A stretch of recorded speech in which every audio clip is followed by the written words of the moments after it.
What? Hey, hey, hey! Oh, Okay. did they come take it? Cool. Ah, who took it? That's your car? Yeah. I thought that was you. No. I just drove off. Yeah. You own an Audi, don't you? This is a Genesis, James. I don't actually have to take my own car in for service. They just come, it's part of their at-home valet. Okay. They pick the car up and they take it away for service and bring it back. It's pretty cool. I just left it on the side of the road with the keys in it. So, With the keys in it? yeah. That doesn't sound like that's what you're supposed to do. Yes. Hi there, I'm here to pick up your GV70. And the orange jumpsuit. Mother.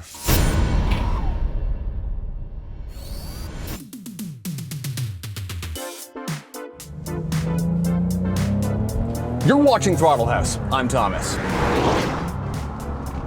And I'm James! And this is the new Genesis GV70.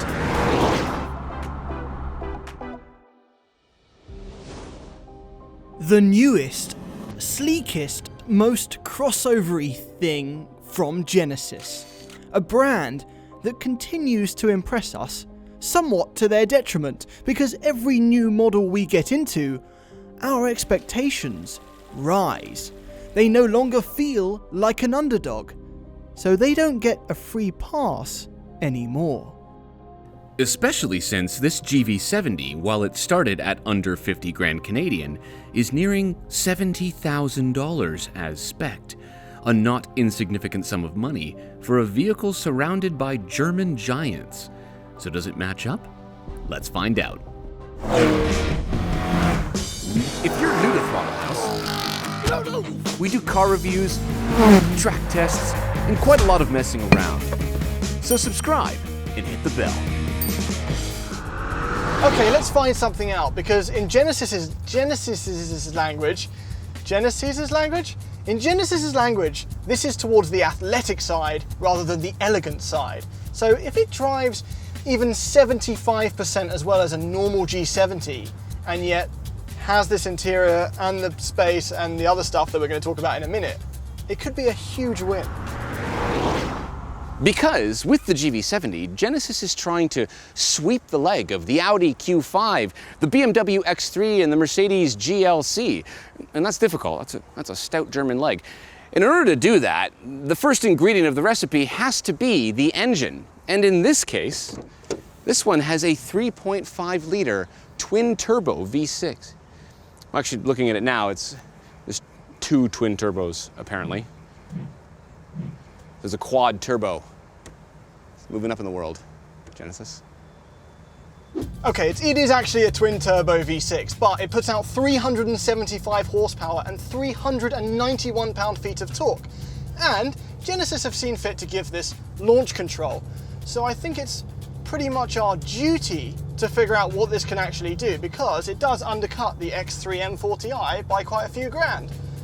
Now they claim 5.1 seconds to 100, but we're going to do just a 0 to 60 miles an hour. So hopefully we're looking at just under 5 seconds. Sport Plus, ESC off, launch control ready, go. Great grip off the line, all-wheel drive system kicking in there. 5.6. That's not very good. That's about 1 second more than the X3 M40i, so I expected better than that. I will say that it didn't really build much boost for the launch, but we found that to be a bit of a Genesis thing. Who knows, maybe that's part of how there's a 10-year warranty in the States. Okay, it's not as fast as the Germans, and it does drive very comfortably in comfort, but it has theatrics. Switch it into Sport mode or Sport Plus mode. The exhaust gets louder, the seat hugs you tighter, the needle on the rev gauge transforms into a flaming sword. I think that's pretty cool. The engine then, while not the quickest in its price range, is smooth. The 8-speed is easy to get on with. Does it sound fantastic? No, not really, especially as it decelerates, it's just a bit of a drone. But this has the 18-speaker Lexicon sound system, so just listen to that instead. I will say that the car doesn't actually feel that quick in practice. I've got on with the 8-speed transmission, and it is quick. It's absolutely quick enough, but it's not that level where I could say that the 3.5 litre turbo is overkill. It is not overkill. If you want a massive cost saving, the 2.5 litre is going to do it, that 4-cylinder. But this car just feels right with the 3.5. But from a packaging perspective, the 3.5 litre turbo also means you get some other things, and I'm not sure about all of them. Even though I think that these 21-inch wheels kind of look like the impression a wicker seat makes on your bum when you've been sitting down for too long, my real concern, and it's something the Germans do all the time, is that in the name of sportiness, Genesis have compromised the ride because they advertise this as the sporty one. So I'm really hoping that's not the case. I will say, I agree with James, big wheels are dumb. Thankfully, because this is the upper trim model, you get the road preview adaptive suspension system that reads the road ahead and actually uses the GPS as well to adjust the suspension on the fly. So even though we've got big dumb wheels, the ride's actually pretty good. It does jitter over some big bumps if I was going to be super critical, but I'm on a very bumpy road right now and there's tons of suspension travel, which is really nice. And I'm even in Sport Plus, so I'll just knock it back down to comfort. And speaking of technology, Genesis didn't stop with the fancy Bentley-style road preview thing. There's also a fingerprint button right here. When I put my finger on that when I get in the car, it saves my driver profile. So if you have multiple drivers, read your fingerprint and it sets everything for you. Back in the day, you just carried individual keys, but now we're in the future, so there it is. This also has massaging seats, cooled seats, and you can back the car in and out using the key. It's kind of got all the stuff, really. But how does the rest of the car drive? Because I have high standards for Genesis because they just basically continually impress me. So Sport Plus, we're gonna shift manually. James is right about the power delivery. It's very smooth and nice. Engine isn't super refined though. But the steering, I think, is where this wins right now, even over most of the Germans, because it's got a really solid on-center feel and there's actually some feedback going on, which is great. Driving position is also good, not compromised because it's a CUV or whatever this thing actually is. And it's borderline fun to drive. But don't expect it to drive like a G70 because it doesn't. It's more like a crossover. But that's okay, because I don't like it when they compromise comfort too much for performance. It's more fun than an SQ5, but it's not quite as dynamically exciting as an X3 M40i. And since this isn't the top trim, it doesn't get the limited slip differential. So if you wanted to do big snowy skids in the wintertime, you'd have a hard time with this one. Why would you do that? Because it's fun, that's why. While we do nitpick, this is an absolute win for Genesis. They're gonna sell a gajillion of these because this is comfortable, easy to drive, easy to point. There's enough feedback that you know what's going on, but it insulates you enough that you're not interrupted living your life driving this car to work. It's a great little SUV, CUV, whatever. Huh? What do you think? I think it's good. It is good. I think they've done a great job here. Genesis. That doesn't look like a Bentley badge at all. This, We said we weren't going to say that. I'm sorry, I broke our promise. This absolutely meets my expectations. Yes. Because it drives just kind of like a smaller This has been hyped. G80. Yeah, it's the same engine from the GV80 we drove. In the same vein, it drives like a bigger G70. But it is sleeker. Sleeker. Spit all over the How car. much do you want?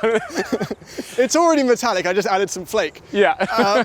But this has the new design, right? Yes. It's got this big crest, it's got the quad lamps.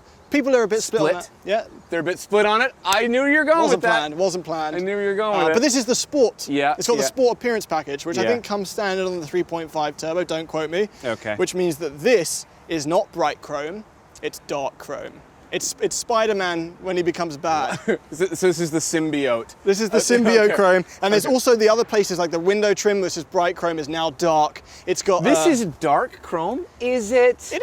It's way too bright on the normal one. Okay. It starts to get chintzy. Speaking of bright and things that are a little bit, this is a dark car, and this little spine of design right here, on the lighter colors looks kind of weird because it doesn't blend into the It windows. looks like the old Porsches, where the kind of 928, 944s, where it had that weird thing. Yeah.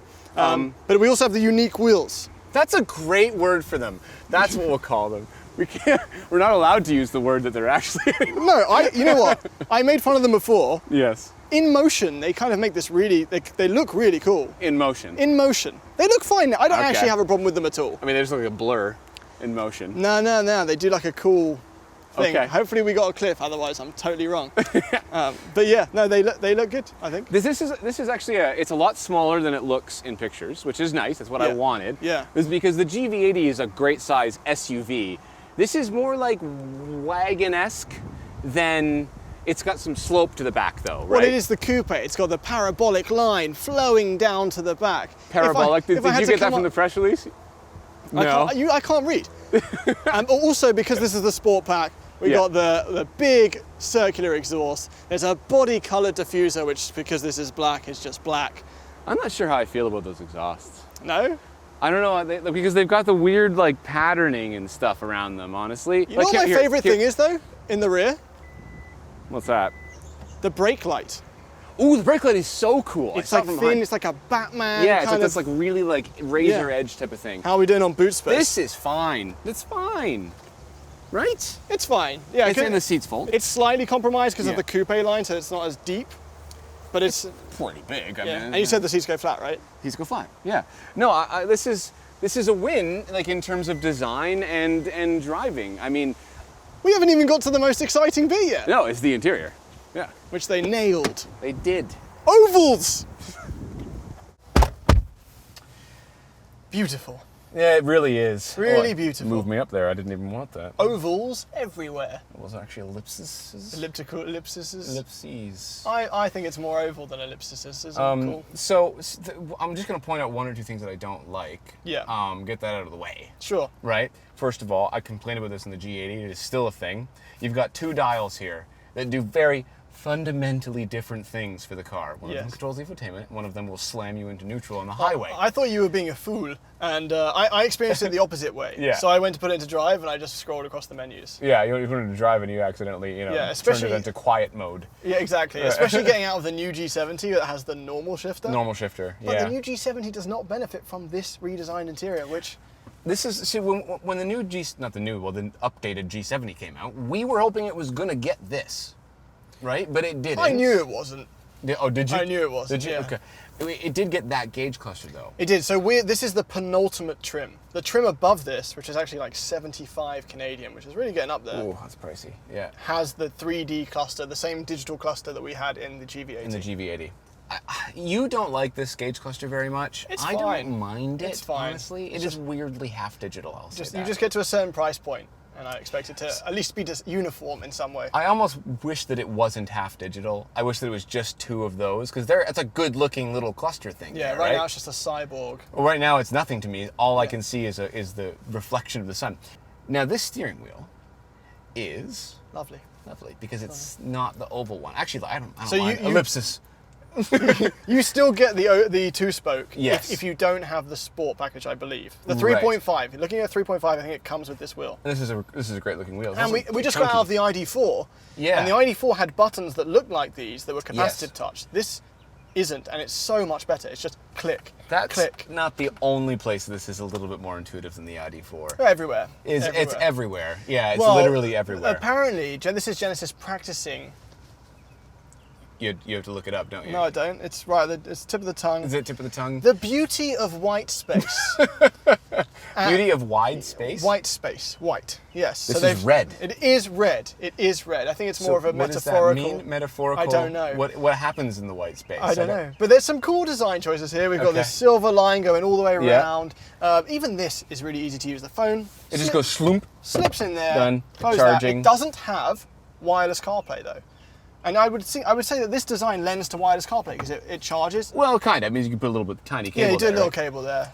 So the other thing that I really do like is this infotainment, which is like 47 meters wide. Yeah. But what I do like about it is that they just blatantly ripped off BMW's iDrive from last gen. And then made it better. And then made it better. I think I've said that already in a review. This is just so incredibly simple to navigate. And in fact, everything is incredibly simple. We've got like these. This isn't a physical button, but at least I don't have to go through a menu to turn on my cooled seats. And the actual climate controls are physical. Is right there. turn-ons. Yeah, it's a bit creaky. I will say that. Is it? Yeah, when you push this, like this whole kind of panel moves. It's new. It's new. It's new. It's new. You'll work it in. It also, despite the fact that it's a coupe, Yeah. your brother, Yeah. who's 6'6" Yeah. and provides evidence that you're clearly adopted, fits in it, no problem in my driving position. Yeah, that's pretty impressive. So if I'm gonna knock it down somewhere, this is how much money? 65. That's a lot of money for seats that have a pattern on them that kind of look like you bought a $4, Walmart chair to go to a football game in, right? Like that is just not a nice looking pattern. I like it. But if you don't like it, you spend 10 grand more. Get the ultimate one. It's got Napa leather with quilted stuff, and it has suede headliners and stuff. Yeah. No, I mean, like for the price, this is still very impressive, and I just kind of like how simple it is. It's not, this kind of feels like a cross between what Mazda is doing, yes, which I think is a little bit too oversimplified, and what the Germans are doing. This feels like a grown-up CX-5. Yeah, in style, exactly. It's one of the best looking in its segment. It's not too much. It's not like Mercedes right now. It punches you in the face with ambient lighting and a gazillion menu options, right? Yeah, the lack of noise coming from Japan and Korea right now is nice. It's very welcome. It's very good. It's got the glass roof. That's pretty good. Yeah. One of your biggest issues with the G70 was that we couldn't fit in the back properly. Yeah. And I know you'd still prefer the sedan in terms of the driving dynamics. I always do, yeah. But there's a lot of value to this, and this I don't think we can state how nice this interior is. It is fantastic. I'm not gonna. I can't really fault it. Like I'm nitpicking because it's my job. But honestly, sitting in here, it's comfortable, it's spacious, it feels nice, it feels really high end. It's an absolute win. I want to see an updated G70 with this interior. Yes. Right. You are paying a premium for this. Right? What's happening though right now is that Genesis is kind of reusing their power plants a lot, and they're saving money to pass down to stuff like this. Yeah. Right? So we're getting really high-end feeling cars, but honestly, the only place I think that this car is lacking, period, is just kind of in the powertrain. I agree. Right? And that's not pretty bad. much It's not bad, but it's just not at the level of the Germans. It's just fine. It's fine. Yeah, exactly. The car, thankfully, is not fine. It is good. So, if you're thinking of the GV70 as something that can rival the performance of its German brethren for a discount, then it just won't do. But we suspect that for most people, this represents a chance of owning something sleeker, newer, and more aesthetically unique. What it lacks in engine performance, it more than makes up for in ease of use, comfort, tech, and style. All things that in a modern day crossover rank as quite important. Thanks for watching.